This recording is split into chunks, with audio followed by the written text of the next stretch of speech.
1986. We had no heat, no power, no water.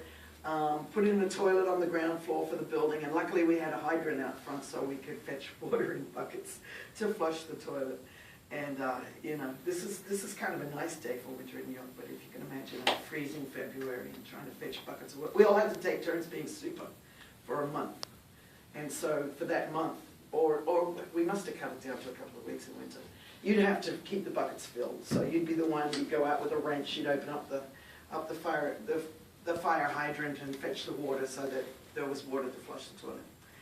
Anyway, some of the buildings were incredible, and people started sharing skills. They started teaching us. I didn't know how to hold a hammer when I moved in here. We'd lost our apartment. We were being gouged by a landlord in Brooklyn. Nowhere to go, hardly any money, no credit, no options for an apartment. Somebody said, there's a room here. It's rough. You got to work. Why don't you come over? You have to meet everybody, get voted in.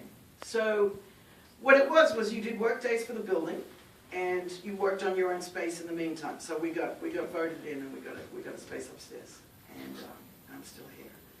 But the skills were shared, and also not just from other squatters, but people in the neighborhood realized that what we were doing was a positive thing.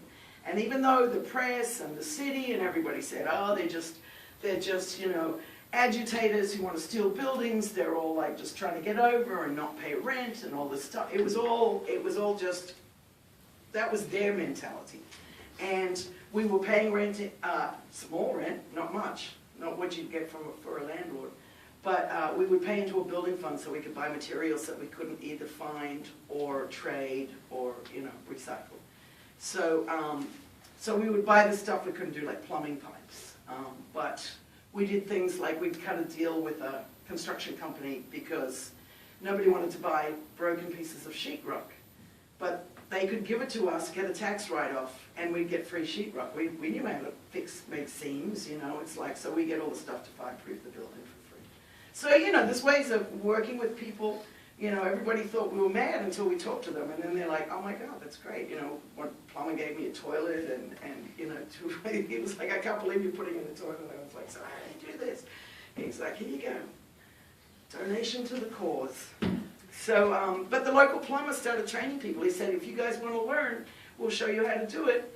You can be my assistants. I'll show you how to plumb your building. And we have plumbers today that are working, and that's their livelihood because of people that started helping each other when we were occupying these buildings.